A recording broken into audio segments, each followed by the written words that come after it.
Morning, good morning.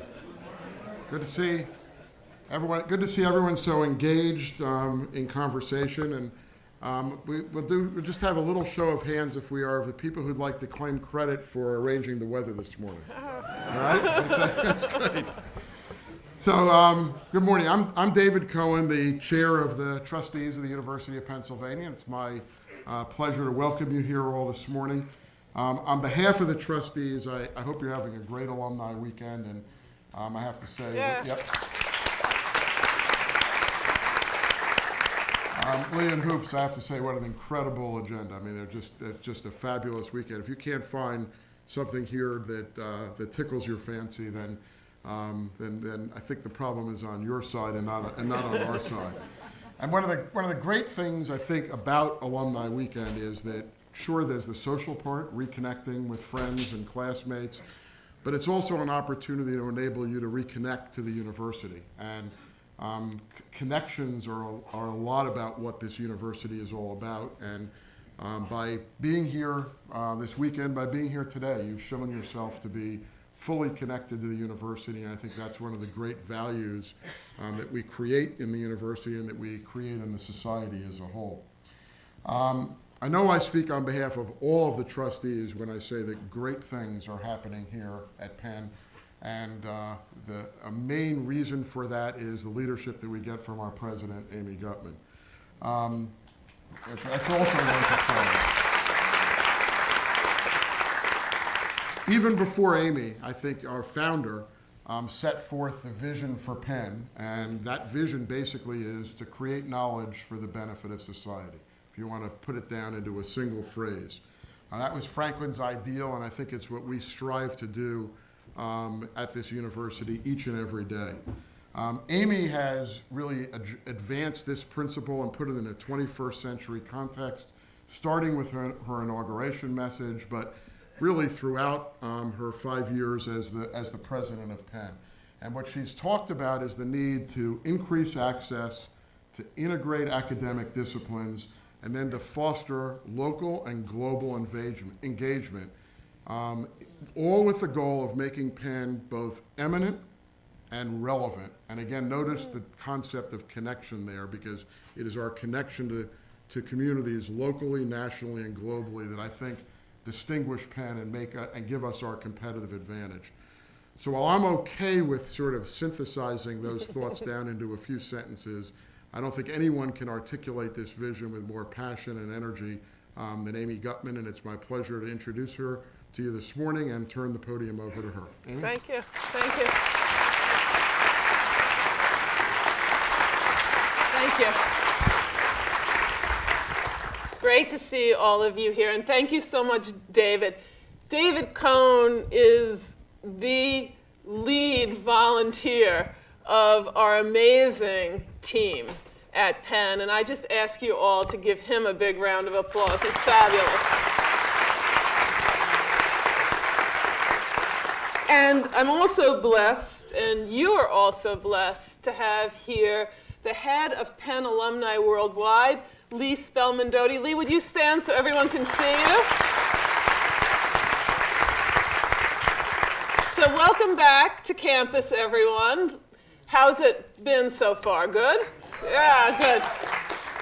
So I've noticed through my life that among all the things that are good for you, fresh fruit and vegetables, very good. Sleep, which I keep telling our students, get more sleep, a good book, and not to be forgotten, chocolate.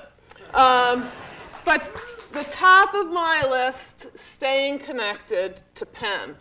And for proof, I want you to look no further than the young man who is in the second row here, celebrating his 75th reunion. Please join, wait, you hear it, and then reserve it, but not for long. Join me in saluting class of 1935, Milton Scarloff. Milton, right here.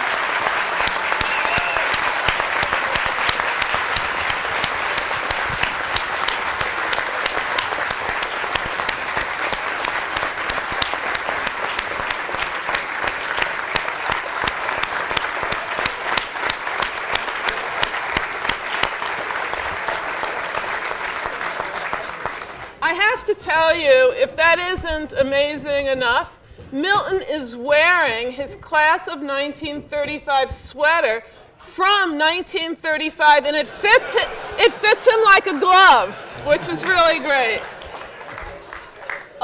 Alongside Milton are 5 proud Penn alums celebrating their 70th. Actually, there are 3. I met 5, but 3 are here with us, celebrating their 70th reunion from the class of 1940. Please join me in welcoming back to Penn Jean Martin McCorkle, Daniel Mason, and Albert Klein.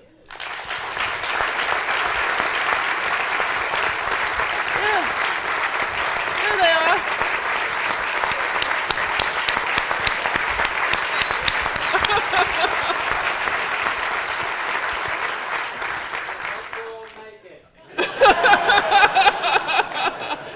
If you didn't hear that, he said, "I hope you all make it."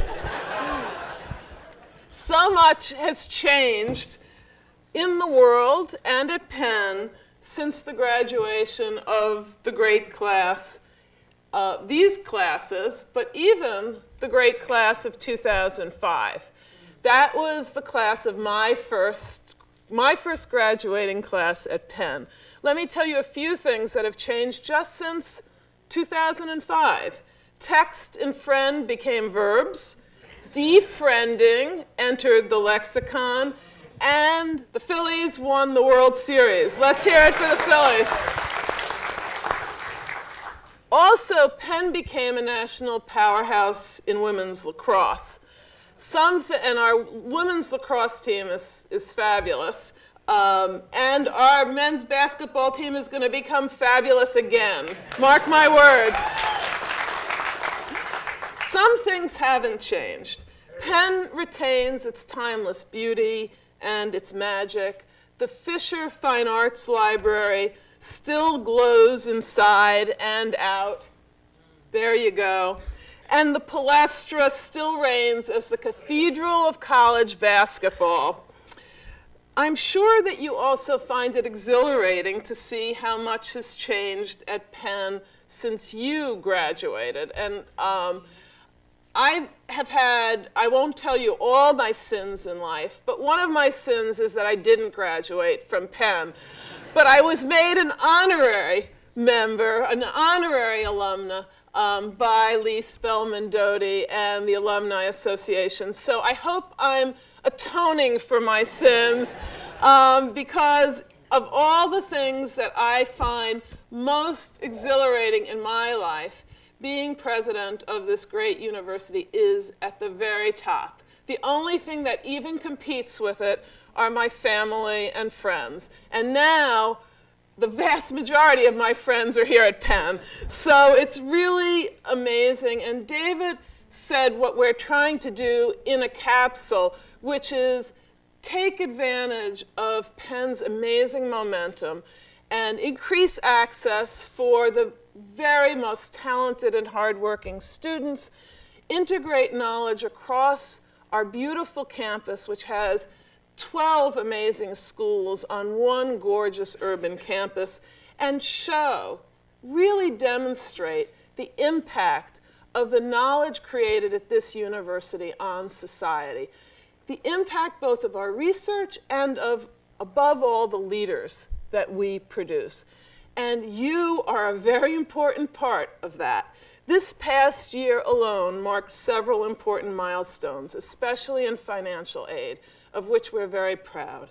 Last September, for the first time in Penn's 270-year wonderful history, we fully implemented our historic no-loan financial aid policy. Students from typical families with incomes less than $90,000 will pay no tuition and fees at Penn. Every Penn undergraduate with demonstrated financial need now attends Penn loan-free. That is an amazing milestone, and we're very proud. Thank you.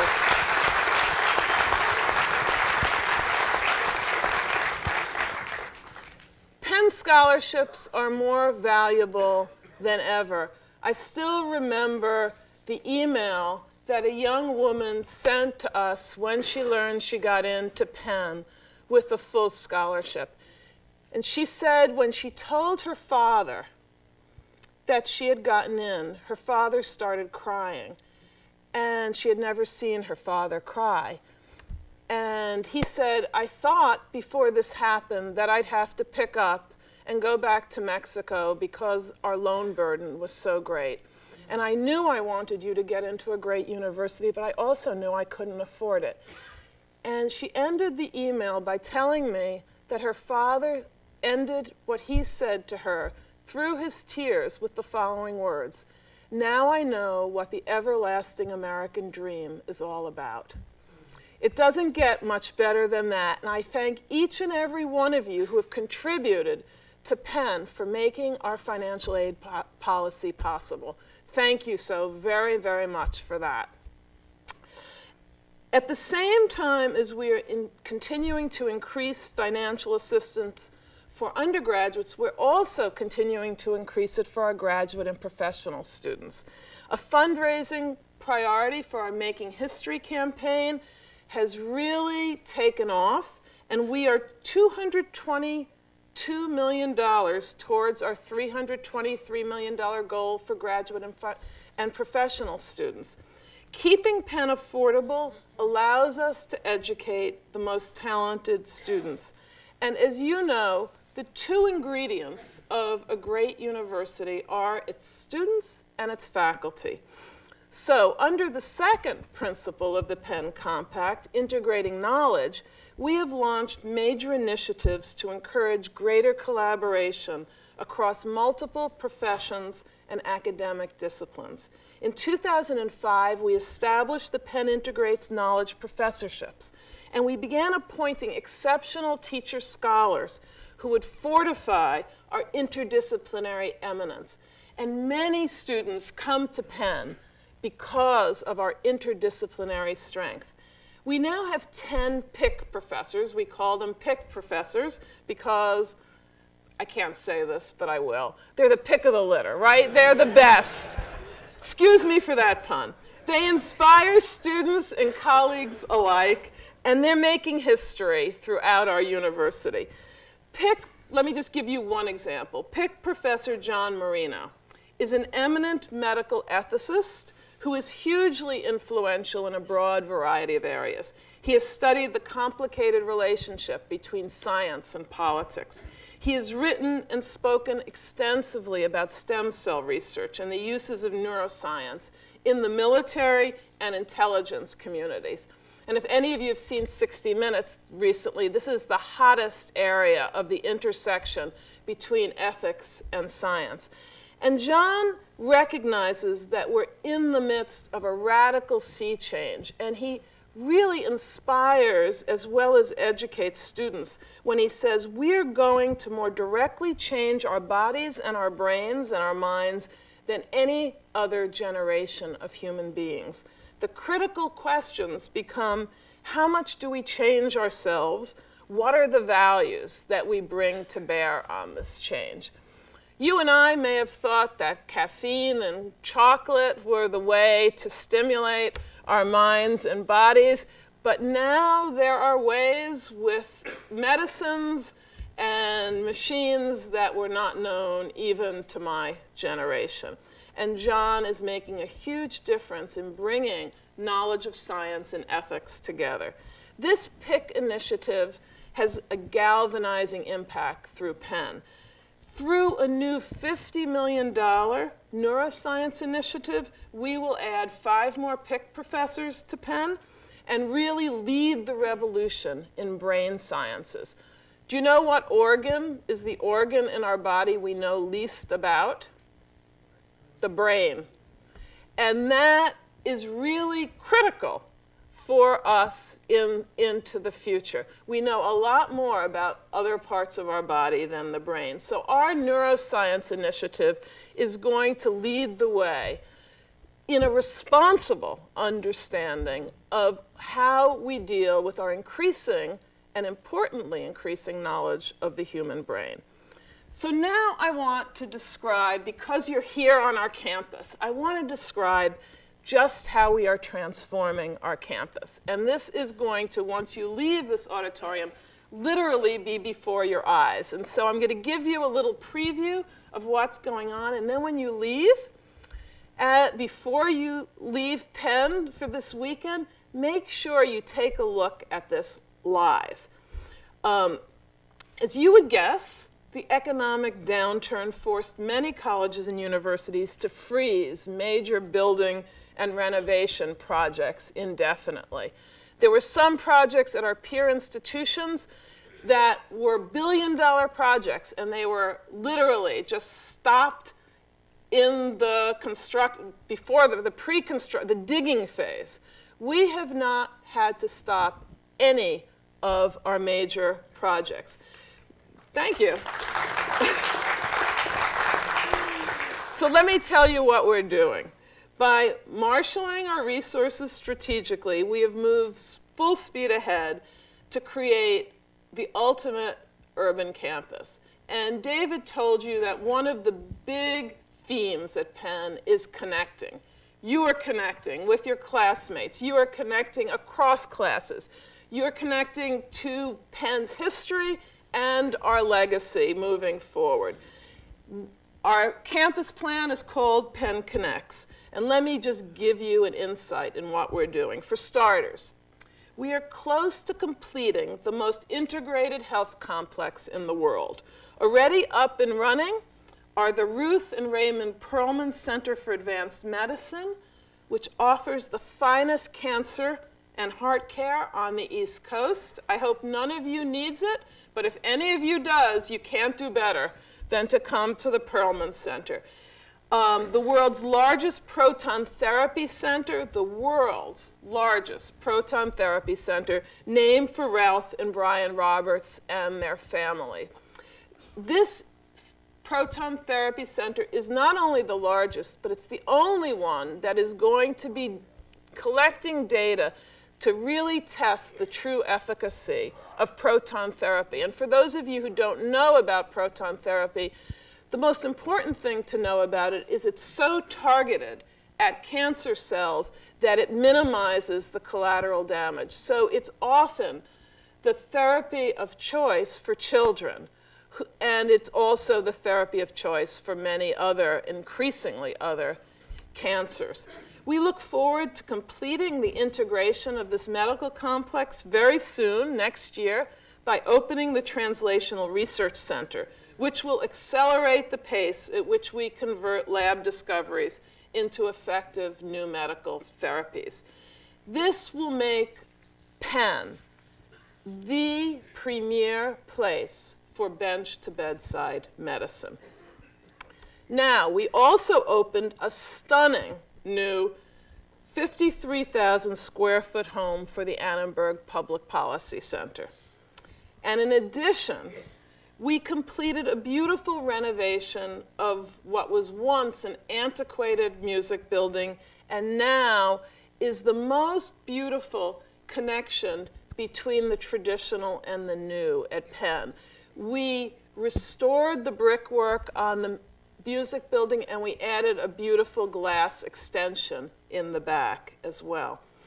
And I hope you have already walked by, but if you haven't, you must walk by Franklin Field's Northern Arcade to see us putting the finishing touches on the George Weiss Pavilion, which features a fabulous fitness center and weight training room for our great student athletes, and will also soon have study space for our students in it as well. This arcade, for those of you who were here any time in the past, this arcade used to be characterized by having lots of ugly cars and trucks parked within it. And now it has beautiful 50 and 70 foot high glass windows in the arches. We are also moving full steam ahead with many more beautiful Penn spaces. This fall, at the 3200 block of Walnut Street, we will break ground on the Krishna Singh Nanotechnology Center. This is the first building to integrate the faculties of two schools, engineering, and arts and sciences. The most visible manifestation of our commitment to create the ultimate urban campus is Penn Park. That's not it yet, is it? We are converting what was a massive, ugly parking lot into 24 acres of green space, athletic fields, and recreation facilities. Here's a close-up view of the work we're doing right now. My husband calls those Amy's Mountains, the mountains of dirt. Here's what Penn Park ultimately will look like 2 years from now.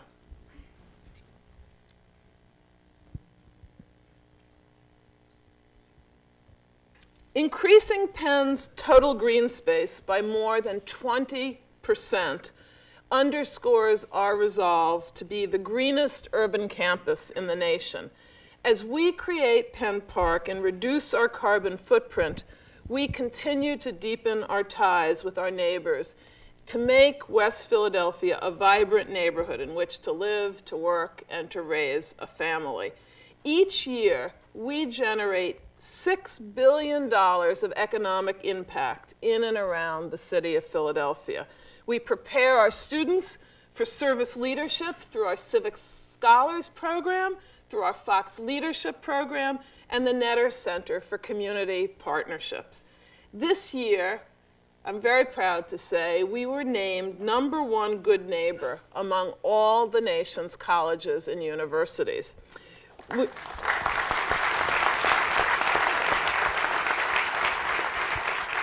We're also building partnerships around the globe. Last March, I traveled to China with a wonderful Penn delegation, and I signed new teaching and research partnerships with 2 of the premier Chinese universities. I also met with hundreds, literally hundreds, of Penn alumni and parents at events in Beijing and Shanghai, including a reception at the U.S. Embassy hosted by Penn alumnus and current U.S. Ambassador to China, John Huntsman Jr., who will be our commencement speaker this year.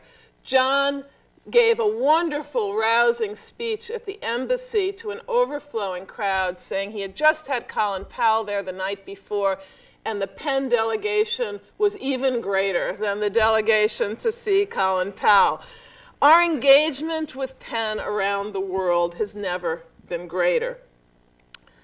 Increasing access, integrating knowledge, and strengthening local and global engagement all serve one overarching goal: to educate great future leaders. No trend better illustrates our rise to eminence and our momentum than the excellence, diversity, and accomplishments of our students and faculty. In 2004, when I began, no one could see the global economic crisis on the horizon. Yet Penn was poised to emerge from this crisis an ever more eminent university for at least 2 reasons. First, we have been strategic in our vision and prudent in our financial planning. We didn't start any building project without a sound financial plan. We began a no-loan, all-grant financial aid policy with the support of our trustees and a sound financial plan. So unlike some of our peers, we have been able to forge full steam ahead with that. That's the first reason. The second reason is at least as important. Your engagement with Penn has made it possible for us to get stronger and stronger. I have said this more than once, and I will say it again.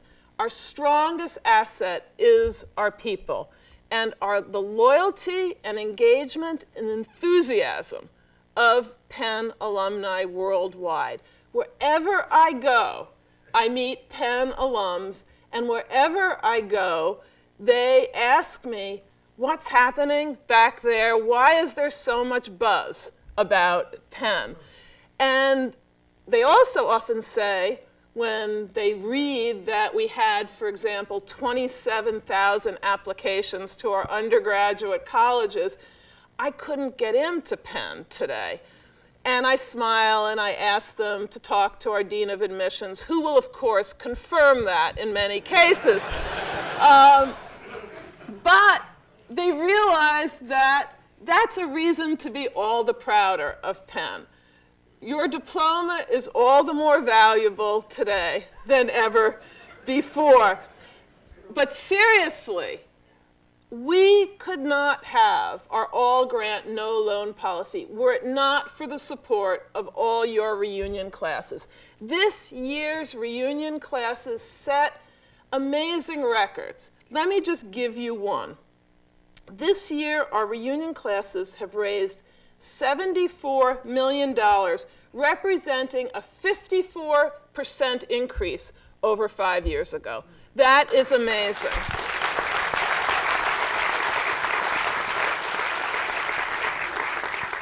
$13 million of those funds, and counting, have been directed towards undergraduate financial aid. That's why we can do what we're doing. So once we have all the numbers for the graduate reunion classes, I am sure you, too, will manage to set new records. So not only, as I said at the outset, is staying close to Penn good for you, it is also essential to Penn's vitality going forward. The more you stay involved with Penn in any way, the stronger Penn will grow. I find that my love for Penn just keeps growing stronger every day. And when I say Penn, I mean Penn's extended family. I am blessed with a great family, but it's a very small family. And now I'm blessed with a great family that's also great in numerical terms. When I was in a safari in India, this was my second year as Penn's president, and I was on an official trip to India, and I went on a safari looking for a very rare tiger in Ranthambore. And dusk was falling and couldn't find the tiger in a Jeep, wrapped. It was, as those of you who have been on safaris know, it gets cold as the sun's going down, wrapped with my Penn cap on, and sitting, figuring out the new route to take, maybe to find this tiger. And in the Jeep next to me, a young, very attractive young woman bends out and says, "Are you President Gutmann? My father is a donor to the wildlife preserve here. Come in our Jeep, we'll find you the tiger." And sure enough, I found the tiger. Why? Because of my extended Penn family. And that happens to me week in and week out. Not always in a safari in India, but all over. Penn simply pulses with 270 years of history that we have all helped to make. And we're just getting warmed up. By staying connected to your alma mater, you will help to write an ever more glorious chapter in Penn's history. So I just want to thank every one of you, and I want to leave time for questions. So I just want to end by saying, go Quakers, and thank you. Thank you. Thank you very much. Thank you. So as you know, I love to take questions. So who would like to begin? See? Oh, okay. Yes, a couple of months ago, I was asked to make some, for one reason or another, asked to make some remarks to a reunion group in southern Florida. And in my remarks, I included 3 or 4 really dumb mistakes that Penn has made over the years. Oh. But the important thing was how few there were and how relatively insignificant they were compared to some of our friends. How are we able to keep those big mistakes down? Is it risk management? Is it good general management? Are we lucky? Do we have any process there to help us in that regard? Thank you. It's a great question, and it's a great question. I've never been asked that question. So, first and foremost, I think we have a great team. We have a great group of trustees and volunteer alumni leaders. And as far as what we do here on the ground, we do really excel in keeping risks down, but as important, keeping our eye on the ball strategically. And as you all know, universities aren't renowned for moving quickly. I like to say we all have eminent math departments, but we're much better at adding than subtracting, for example. And my favorite story was told to me actually by a former president of the University of Chicago who said, being a university president is little like being a cemetery groundskeeper.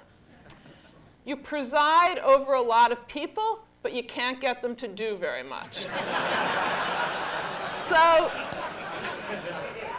I have to tell you that my team and our faculty does a huge amount. Our faculty cares tremendously about teaching as well as research.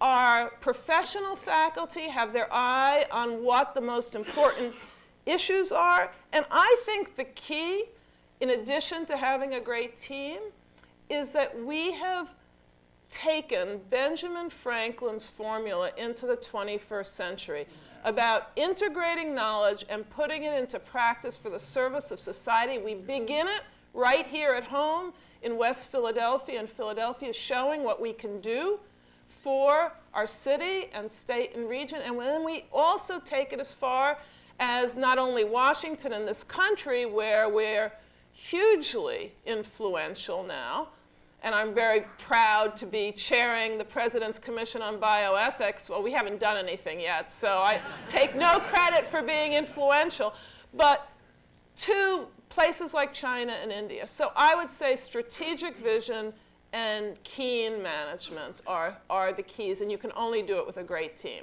Thank you for that wonderful question. Yes? Hi, I recently read... Stand up, please. Okay. I recently read that tuition costs at Penn and the cost of just attending as an undergraduate have now reached $50,000 a year. Why are higher education costs such as these expanding at so much greater than the rate of everything else in this country? Do you foresee that trajectory continuing, and can anything be done to control it? Right. Good question, and I have heard that question before.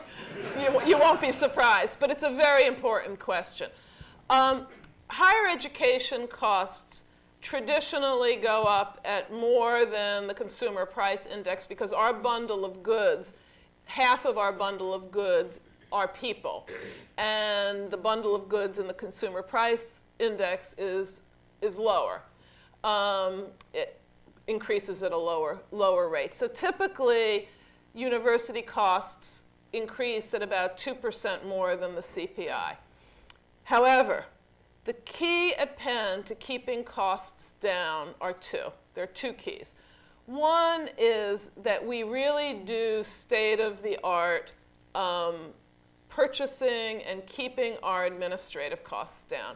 So the Lombardi report, which rates colleges and universities, gives us the highest grade on administrative efficiency. The second key is that we have increased financial aid for all students. Every undergraduate with demonstrated financial need gets their full need supplied by our financial aid budget. And we have increased financial aid by far more than we have increased tuition, room, and board. So, and our financial aid goes to families who earn up to approximately $200,000 a year. So this is financial aid for middle income as well as low income students. And we're committed to that.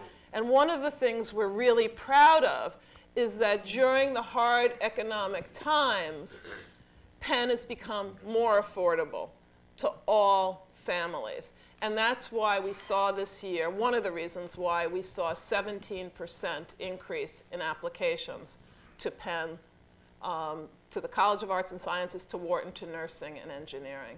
So we do a lot to control costs, but we do even more to make sure that every student who can otherwise not afford to come to Penn can afford it, and now can afford to graduate loan-free.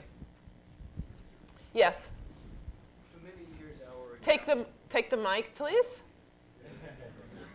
For many years, the endowment dramatically underperformed our peers, and they got all the press for going into alternatives, real estate, hedge funds, etc. And then when the downturn came, we dramatically outperformed our peers by losing much less. Where are we now? Very good question. So let me begin with the downturn. In the downturn, several alums came up to me and said, do you ever think we would be congratulating you for being down only 15.7%? That's what we were down. We were down the least in the downturn. And I give great credit to our Chief Investment Officer and our investment office and our trustee investment committee headed by Howard Marks. They did a great job. And that, I begin there because that is key, a key to our increasing strength moving forward. In fact, Kristen Gilbertson, our Chief Investment Officer, will this coming week get the Institutional Investor of the Year award. And now, fast forward to now, as of December 30th, the end of the calendar year, which is not the end of our fiscal year ends, let me pull it up actually, as of the end of the third quarter, the end of March of our fiscal year, we're up 17.1%. So we're doing extraordinarily well.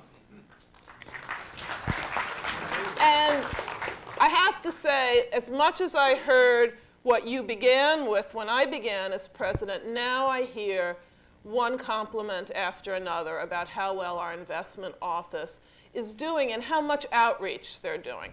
It is great to have the Wharton School at the University of Pennsylvania. Yeah, and we're taking advantage of it for the University of Pennsylvania's endowment as well. Yes? My husband and I have been the alumni representatives in Central Western Pennsylvania for 25 years. And you've done a tremendous job of selling Penn. Our question is, how can we get a candidate to maximize himself or herself to best present for the possibility of being accepted today? So the question, since you didn't have a mic, but you projected very well, but just in case you didn't hear it up there, is how can students maximize their chances of getting into Penn, since it's so desired? Is our Dean of Admissions here? Our Dean of Admissions would basically say the following, which is what I tell parents and students when they ask. Follow your passions. Don't try to do everything. Work incredibly hard. And basically after that, it's, you just have to wait and see whether you're going to get in. We have more qualified students than we can accept. Let me tell you a couple of other things that I think will be important to all of you. One is we stand by our early decision program. And we tell people that if you're a legacy, you will get preference in early decision. You still have to be a great student, but we do maintain a higher level of legacy acceptances than the acceptances of students who are not legacies. After that, one of the things I'm very proud of is we don't have a formula. We don't say you score X amount on the SATs or the GPA and you'll get in or you won't get in. We really are looking to create a fabulously talented, diverse, dynamic, entrepreneurial set of the people who will make us proud of being Benjamin Franklin's university. One more more question. Okay. There was, yes? I was just curious, do you have any projects beyond the current planning horizon? In other words, not in the strategic plan, but things that you're entertaining and haven't been voiced yet that you'd like to see happen? That would be curious to me. So what's not in the strategic plan that I would like to see happen? You know, one of the great features of the University of Pennsylvania is that we are breaking down the walls that have previously existed and exist in other universities between liberal arts and sciences and professional education. And with the PIC professors and with our nanoscience and technology building and with all of you here back on campus from all of our different schools, my vision and my dream is that the University of Pennsylvania not only ranks highest in everything we do, and by the way, we have the greatest number of ranked programs of any college and university in this country, but that we become a model for the future of higher education in this country and the world. Because in the 19th century, education was very generalized. In the 20th century, it was very specialized. In the 21st century, we have to bring that together.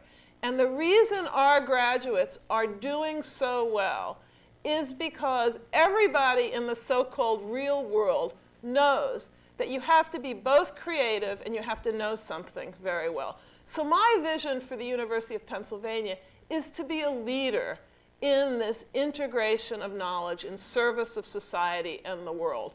And since you asked the last question, I'm going to say to all of you, go out there, be ambassadors for Penn, not only because you're proud of being a Quaker and being, you know, bleeding red and blue, but also because we represent the future of what higher education can contribute to our city, to our society, and the world.